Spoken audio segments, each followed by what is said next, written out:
All right. Based on what you've already done today, okay,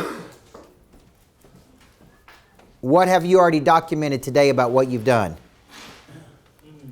What have you put out to social media? See, this morning I've already done a video. I just put some posts. Okay. I've already done my morning video. I've already posted I'm here at the lodge. I've already got pictures up from here. Right? Having a blast, teaching person of interest here at the lodge. Remember, people of interest are interesting.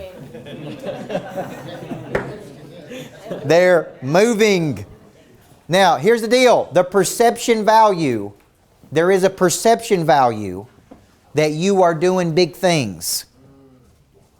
Documenting what you're doing while you're doing it and telling people. Instead of telling people, show people.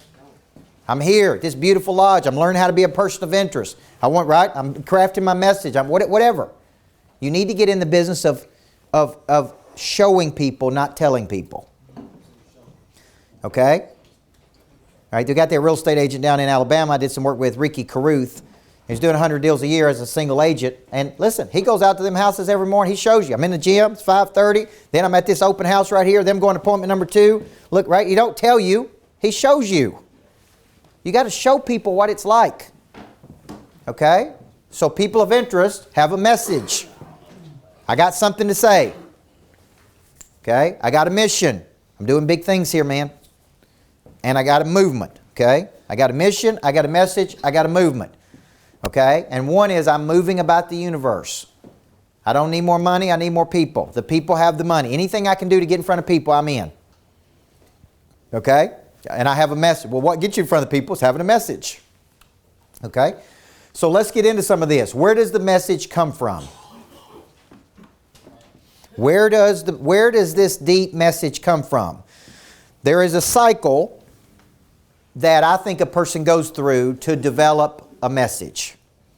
And it first starts with some revelation. Revelation is a sudden, dramatic moment. Okay? There's something that happened in life that was an aha moment for you. Okay? This is going to be very important in a minute because we're going to get into building your story of origin. Okay? For me, it was 6 years old on a baseball field, a little league coach looking at me and saying, son, one of these days when you grow up, you're going to be a great coach. That was a very important moment in my life. It was a person of authority speaking something into my life. It's a revelation. Okay? And because of that revelation, I developed a conviction.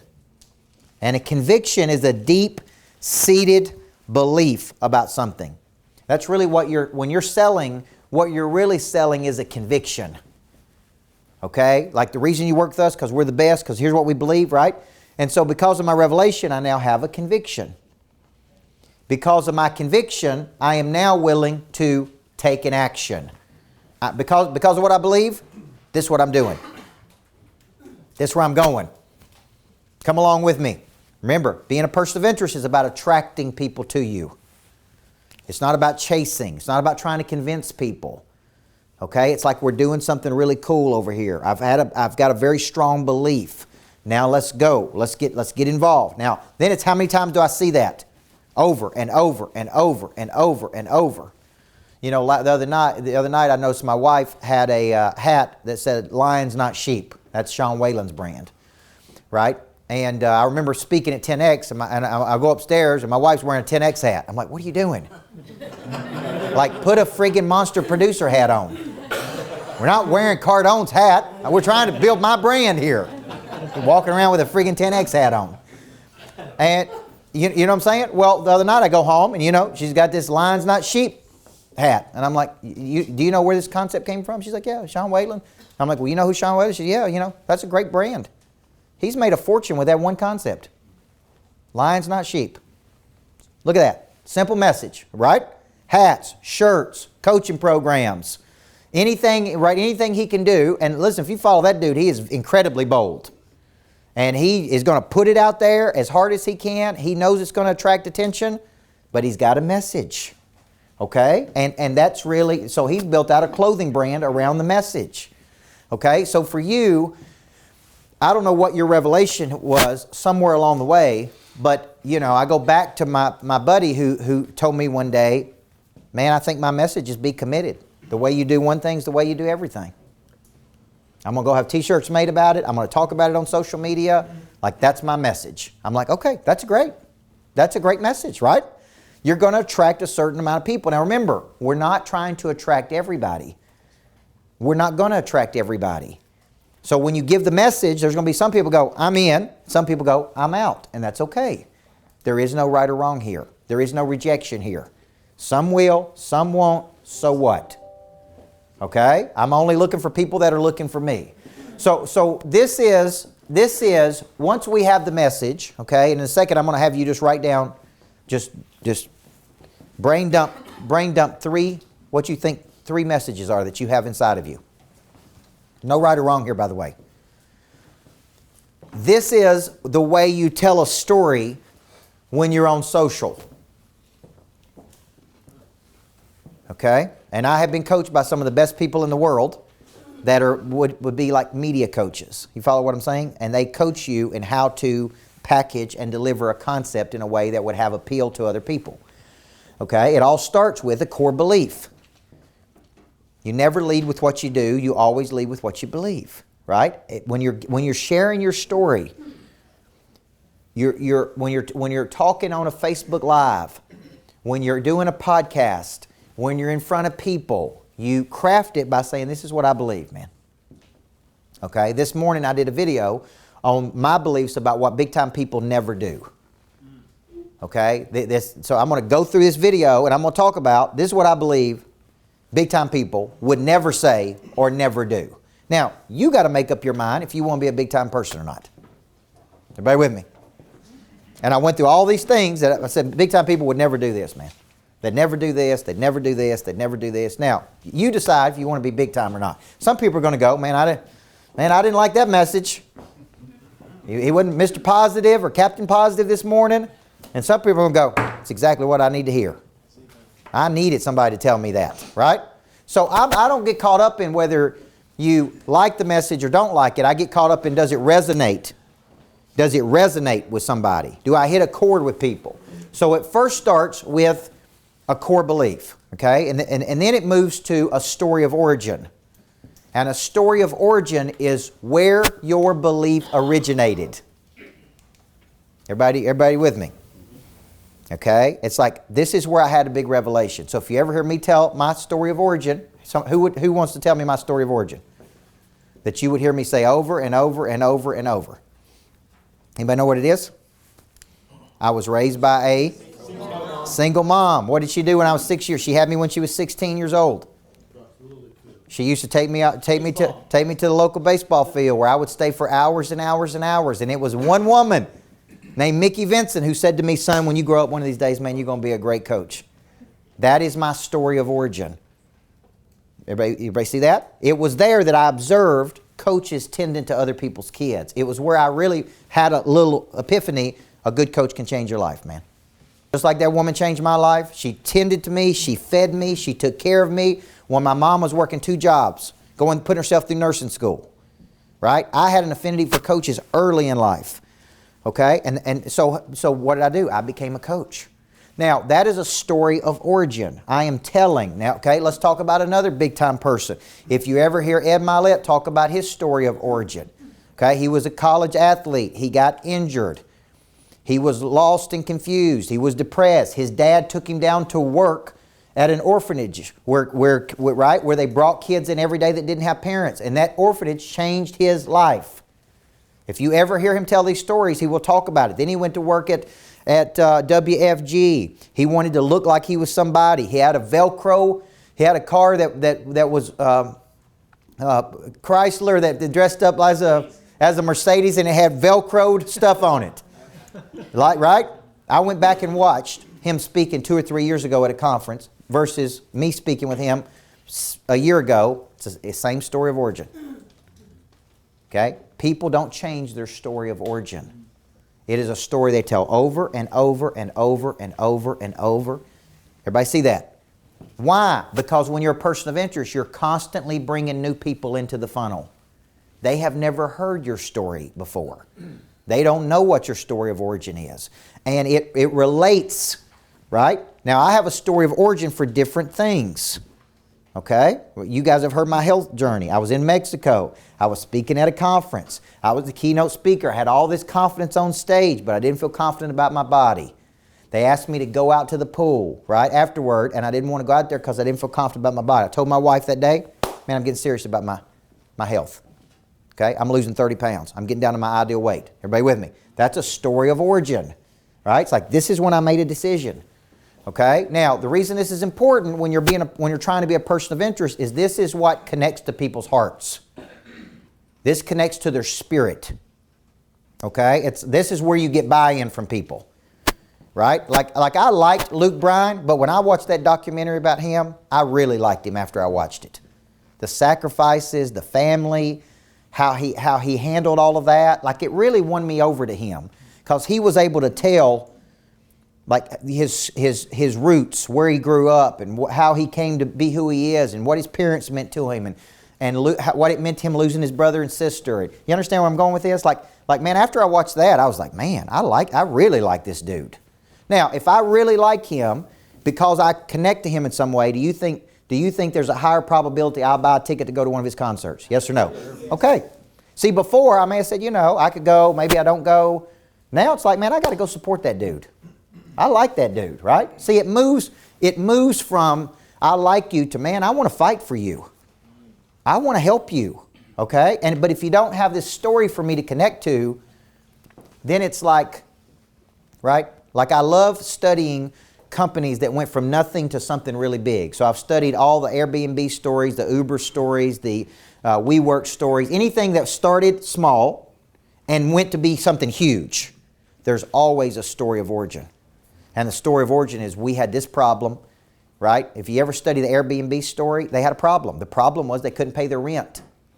They were living in San Francisco. The landlord raised their rents by $1,000. They couldn't pay it. They were looking for ways to figure it out. People were constantly coming to San Francisco for conferences. One of the guys said, what if we rented out one of our rooms and we put an air mattress on the floor and we fed them breakfast? And they called it Airbnb. Air mattress, we'll feed you breakfast. And they put it on the internet. If you're looking for somewhere to stay when you come to a conference in San Francisco, we're renting out our room, and somebody bought it. Somebody stayed there. And they cooked a little dude breakfast, right? Which I think would be kind of weird. But, you know what I mean? Like me, a complete stranger, and we're, right? But now, it ain't weird when that's worth $100 billion, folks. Because today, the cap on Airbnb is probably, what, 80 to 100 billion? I mean, that's where that company is today. All of those guys have become billionaires because of that concept. But when they tell that story, when people bring them in to speak, guess what they do? Here's how this whole thing started, man. Air mattress, breakfast. And how do you not like that? Okay? So when you're telling it, it's like, here's my belief. Here's my story. Here's what I did. Here's the actions I'm taking as a result of my beliefs. Okay? This is how this is different than other people. Okay? This is the success that we've had doing this. And then there's always a call to action. So you would never see me do a video without at the end saying, hey, if I'm talking to you, if you're watching this video and you want to be a person of interest, you better get your ticket to person of interest, right? Because I'm teaching it in 3 weeks. I would never do a video without pushing people to something in the future. The purpose of the video is to activate their energy, to get them to want to do something, right? So it's like, I'm going to tell a story here. This is what I believe, man. This is why I believe it. This is what I'm doing. And then I'm always pushing, okay? And over a cycle of time of people watching you, like I have people literally watch me for 2 or 3 years on Facebook and YouTube and not buy one thing. And then all of a sudden, I come out with a product or I hit a nerve and they're like, I'm doing it today. Okay, so this past week we did this week on my 45th birthday, we did 45% off. So I went on and told the story, man. I'm 45 years old. Today's my birthday. Everything in my store, coaching programs, boot camps, whatever, is 45% off. We produced like 100,000 in sales that day. That day. Why? Because some people have been watching. And then when they thought they're getting a big discount, what'd they do? Boom, I'm in. Right? You bought something. Now, here, thank you for that. Now, here's my point. My point is, I'm always looking for something to say, something to do. I don't care, Halloween, Christmas, Labor Day. I'm looking for anything I can. Birthday. Hey, today we got special on, right? Here's the deal. I'm going to talk about it. I'm going to talk about it. I'm going to talk about it. I'm going to talk about it. I'm going to talk about it. Everybody see that? Then midday, I'm going to talk about it again. Then that night, I'm going to talk about it again. Then I'm on my way, I'm going to talk about it again. I'm just going to keep banging on it. Then we're going to take that, it's going to go to YouTube. So Jack here takes every video I do, and literally, typically within minutes, it goes from my Facebook to my YouTube channel. Then we splice it up into short pieces and goes to my Instagram. You see what I'm saying? So I got a message. I'm pushing that message as hard as I can. As hard as I can. And over a cycle of time, people see something, they go, I'm in. I'm buying it today. I'm doing this today, right? So this is your story. So I want to stop right here, and I want you to write down, what do you think, after hearing what you've heard so far, what is your best 3 messages that you think you could go with today? If I said, look, I want to see a message from you, what is it? What do you think, if you just brain dumped it on a piece of paper, what do you think your message is? My first message was everybody needs a coach in life, man. Everybody needs a coach in life, man. With a good coach, your life is going to change. Okay? What is your message that you're going to go back and start talking about? And you're going to talk about it so much you're sick of talking about it. But you're going to keep talking about it. Okay? And then what is your story of origin? Write down what you think your story of origin. When did you have a big aha? Because you got to be real good at telling this to become a person of interest. Okay? Take a few minutes and write that down.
Speaking, I needed some speaking video, and I called over to Middle Tennessee State, where I went to college and got my undergraduate, and I called a professor that I really liked, And I said, man, I want to come over and speak to the students. And he said, absolutely, because professors are always looking for ways to get out of teaching class. He's like, yeah, when do you want to come? And he said, I need to tell them what your message is going to be. Like, what are you going to say? Right? And I said, this ain't no practice life. Okay? And he goes, that's good. That's good. So I'm going to come in and talk about 7 big decisions that these students need to make to go big in life. Right? Covey had 7 habits, 7 ways to manifest those habits in his book. I said, man, 7 Habits was a hard read for a lot of people. I'm going to break this down into 7 simple decisions that those kids can make that I wish somebody would have told me, man, when I was over there in college. And I'm going to call it This Ain't No Practice, because I was a basketball coach, right? This ain't a practice. This ain't a practice run.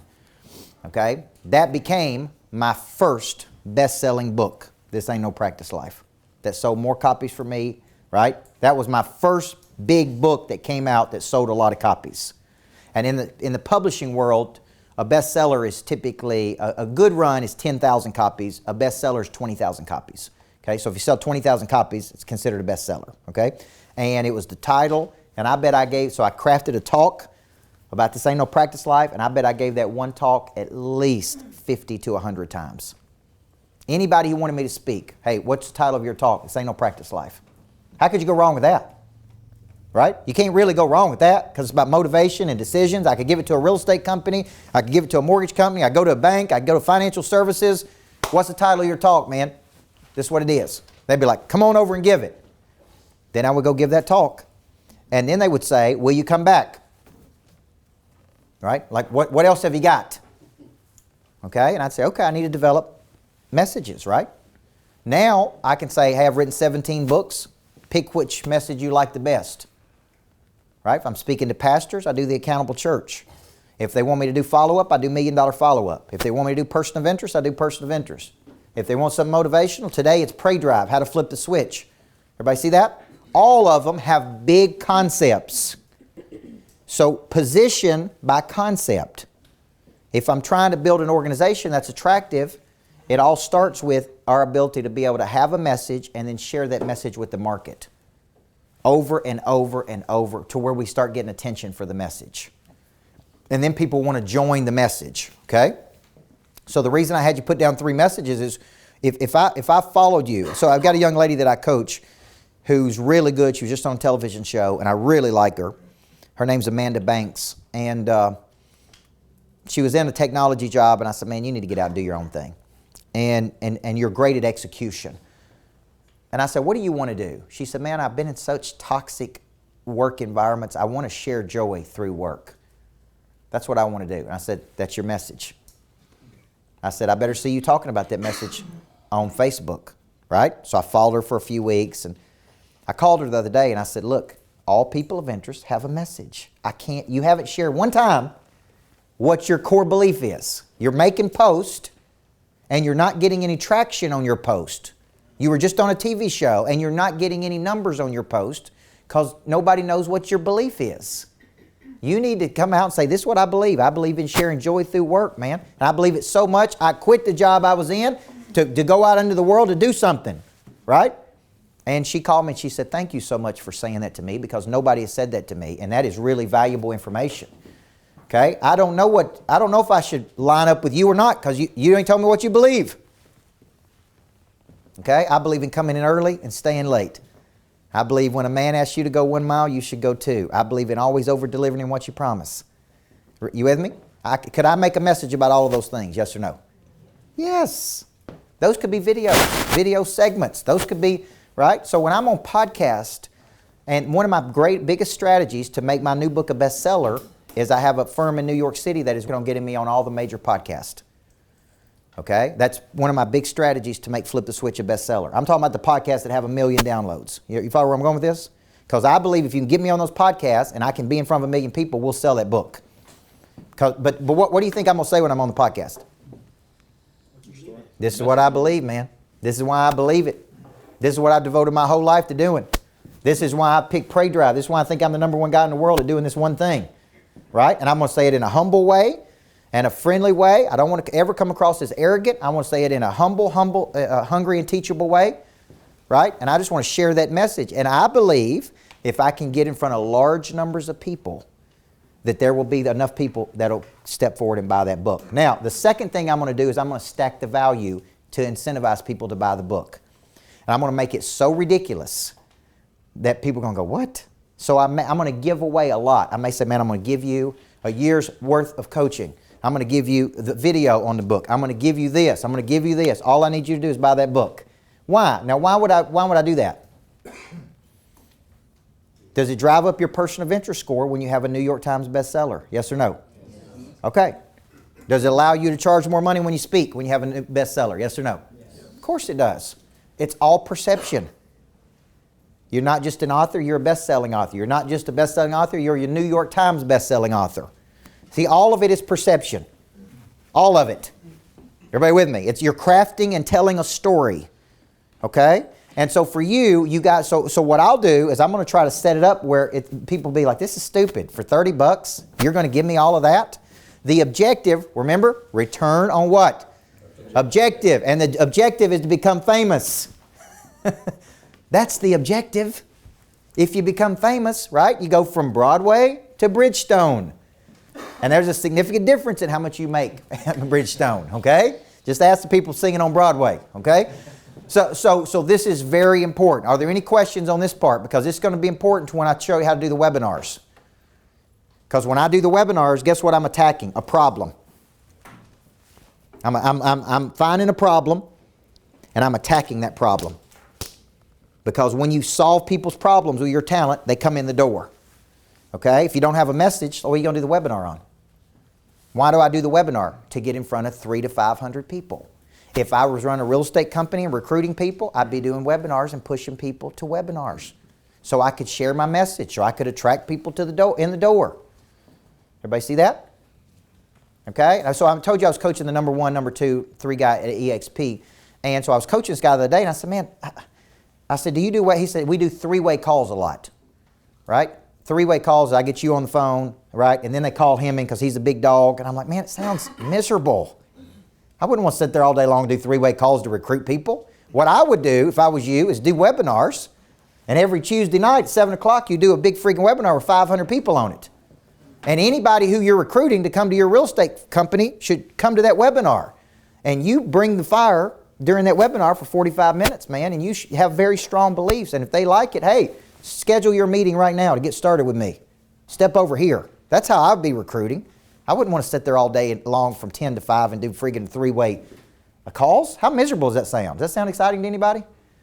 Telling the same story over and over and over, one at a time? No, man. I'm like, let's rethink this model for a second. Step back. Do one webinar with 500 people on it. And if your agents are recruiting other agents, everybody pushes. Hey, man, I want you to hear a number 1 guy. This dude's making $500,000 a month in passive income. I want you to, on Tuesday night, he's going to show you how he's doing it. Here's the link. Everybody see that? Push to something in the future. Now, based on what you've already heard, what else will we tell him to do? He needs to go on social media, tell his story, and then do what?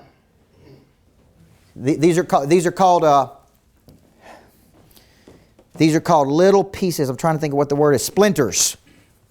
A splinter is, let's say my webinar on Tuesday night is how I make $500,000 a month in passive income. Right? How I went from being an agent doing 42 deals a year to how I'm making $500,000 in income. Now, do you think people would sign up for that? Yes or no?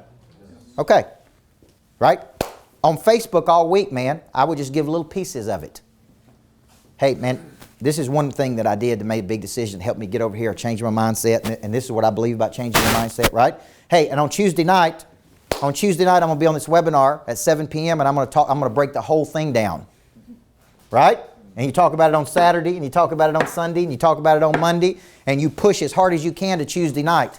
And then when you get there Tuesday night, you share the formula. And then you say, man, if you want to join my team and be personally coached by me, this is what you got to do, man. Sign up over here. We'll be happy to help you right now. And the percentages tell me 16% of people will be open and inviting to that. So if you get 500 people, that's a good number, right? You get 500 people, that's 100 some people, maybe 110 people who said, look, I'm in, sign me up. So would you rather do this 1-to-1 or would you rather do it 1-to-500? That's the way I'd be thinking about it. Okay? Now, if you're trying to get a brand, Jordan, how would you use this formula for your brand? What would you do to get more attention for your brand? Just get in front of more people, I think. Okay. Like you were talking about. All right. Being able to sell 1 to 1,000 rather than 1-to-1 like we're doing now. Okay. So here's the deal. He's in the food and beverage industry, right? And here's the deal. I would think, how do I do showcase events? How do I pull 50 people together, 100 people together? How do I get them to a restaurant? How do I get them in the door? How do I push them to something in the future? Okay? Now what we call that is the showcase. So when you're thinking about this, we go from the message to the mission. So we spent a lot of time this morning on getting your message. Okay? Because if you go out there and say, I own Liberty Tax, right? Franchise, or what do you say? Liberty Tax Office. What are people going to say? Great. Good for you. Good. Hey, good, right? They don't care. They really don't care. They don't care until you what? Care. Until you make them care. Well, so what you do is you attack a problem, man. Every Tuesday night I show people exactly how to do this, right? I've helped X number of people. If you're interested in this, come to this on Tuesday night. Okay? Anything you can to get people to the circus. So the second part of this equation is now I got a message, now I got a mission. Now look at this. Look at the first thing I put up there. If you ever study the hero's journey, the people who drive the most people are always in a fight against something or somebody. Where there's no fight, there's no what? Victory. That's right. No drama. The drama is the fight. Okay? So people that have a mission got some kind of fight in them, man. They got some kind of fight. It's a fight. You know, what does Prey Drive really fight against? Complacency. The whole book. So what do you think I talk about? If you're out there and you've been successful, but you've lost your edge, you have lost your fire, right? You have gotten comfortable in your life. You know there's something bigger. That is the fight. I try to elicit some emotion in a person. I want a person to go, damn it, he's talking to me. That dude is talking to me, right? I've lost my fire. I've lost my fight. See, when you're telling a story and being a person of interest, there's always somebody you're fighting against. There ain't nobody in the world better at this than Trump. Right or wrong? He wakes up every day and picks a fight with somebody. Because he knows as long as there's a fight, he's going to be on television. He knows that. As long as right? As long as there's somebody to fight against, there's going to be drama. As long as there's drama, I'm going to be on television. As long as I'm on television, I'm in front of people. And you don't need more money, you need more people. Okay? So here's the deal. Just watch all the big time people, man. They pick a fight with something. Complacency. For years, Cardone, this never really got a lot of traction, but Cardone picked a fight against the middle class. What was his first message? Middle class is a myth. There is no such thing as middle class. If you're in the middle class, you're screwed. Like for years, that was his core message. Okay? And it caught some traction, but it didn't catch traction until 10X came along. And 10X was a much bigger message. Right? He didn't know which one was going to be a big message. He just picked a fight with something. Okay? It's a fight against the middle class, man. It's a fight against mediocrity. It's a fight against this. It's a fight against what your mom and daddy told you. Right? That's a fight. Okay? So I don't know what your fight is, but you need to have one. Okay? If you're selling something. Everywhere we go, we're enrolling people to the mission. Everywhere we go, we're enrolling people to the mission. Notice I use the word enroll. We're enrolling people. Come on, let's go. We got a big fight. We're going to do something big. We're evoking an energy and a sense of belonging. These are the three things every study in the world shows that great cultures are built on. People join organizations where they feel trust, belonging, and purpose. But not trust the way you think about trust. Trust that you are the best person who can help me get to the next level in the world. Of all the people I could join, there is nobody out there who is better than you. If I was going to study under one person, it would be you. That's the kind of trust we're talking about here.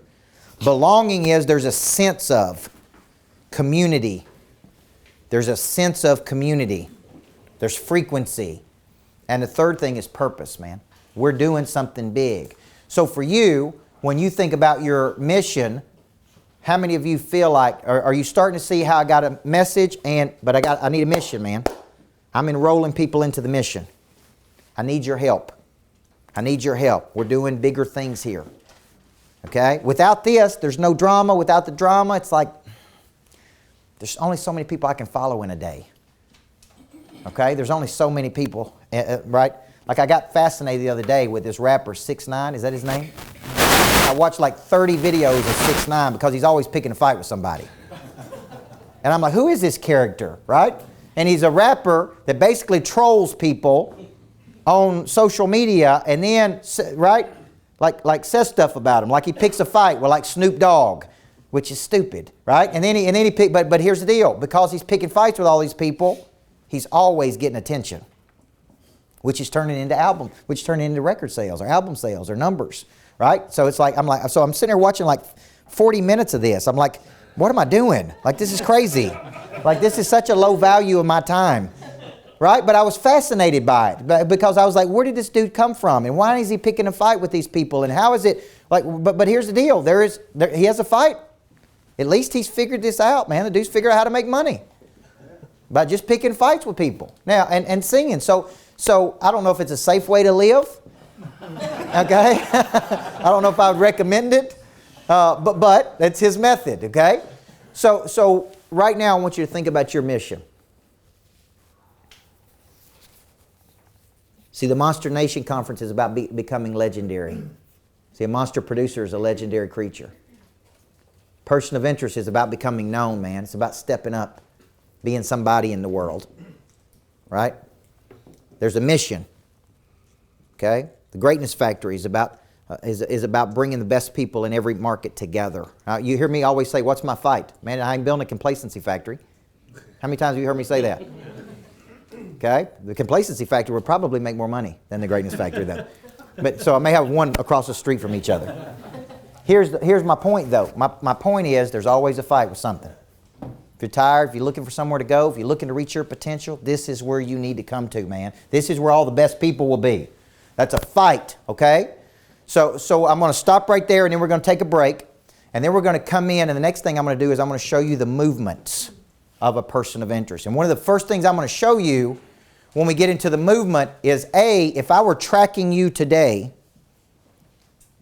how much movement do you have in a day? Are you capturing that? How many different places are you at? Who are you in front of? How many people are you in front of in a given week?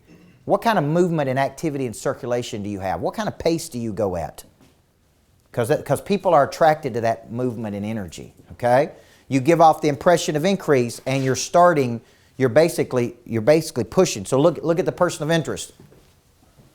They're distributing events, partnerships, moments, podcasts, social media, creations, okay? Podcasts, books. Look at all the things people of interest are doing. It's like, hey, I got a message, and I am distributing that message as much as I can. Okay? I think we measured the other day, my reach is right now about 400,000. I need it to be 4 million. 400,000 ain't bad when I put a message out, but I need it to be 4 million. Okay? And so every day, new people. I need new people. So when you see me do a strategic partnership with Kevin Elko, who is Saban's coach, what we're really doing is I'm exposing him to my network, and he's exposing me to his network. So he's got a database that he hits every Monday with the morning cup of coffee or the morning coffee. It's got 30, 40, 50,000 people. And he's pushing that out going, I partner with Coach Burt. And they're like, well, who's Coach Burt, right? And I'm pushing Elko and I'm talking about him. Next thing you know, we put those two markets together. And now I got access to 30,000 more people. This is the power of strategic partnerships. So I'm always looking for people. It's like, let's do something together. Let's do something together. Let's you and I do something together. And I'll bring to your group, you bring to me. We'll cross-pollinate. This is part of building your brand. Okay? Because you're partnering with big-time people. And that sends a signal to the market. They wouldn't be partnering with you if you wasn't somebody. Everybody see that? When I got on the phone with Peter Lowe the other day with Get Motivated, he was telling me that they charge for these spots to speak. And I said, I appreciate you. I love you. I said, but I'm not paying to speak. Okay? There may be other people who pay to speak based on where they are in their life, but I get paid to speak. Okay? And if I could generate $0.25 on the back end and we share in that, why would you want me to pay up front? Does that make sense? Like would you rather have $40,000 or would you rather have a half of $250,000? See what I'm saying? And at first it's like, well, it's not our model. And I said, I understand. I understand. But I'm giving you an opportunity here. It's in Nashville. And he said, well, I want all your monster producers to come. People, they're coming to your conference. I said, they ain't going to come if I ain't speaking. Okay? So if I'm on that stage, guess what? I'll bring all of them. And you win because I'm going to bring another X number of people to your conference. That's what you want, right? And I win because I get on stage. But I'm not doing it unless I'm on the marquee. Because what I need is I want to be right there beside Kiyosaki. Coach Burt, Robert Kiyosaki, right? This person, because that raises your status. Everybody see that? Okay? So this is all part of being a person of interest is the branding and the media and the messaging. And then when you get in front of the people, you got to have something to say. Or you don't make any money. Fair enough? Okay? If you suck, then this ain't going to work, okay? All right? All right, let's take a break here, and then we come back. We're really going to get into the movement of a person of interest. And I'm going to show you exactly how to do the podcast and the webinars, okay? So take about 5 minutes and keep on rolling.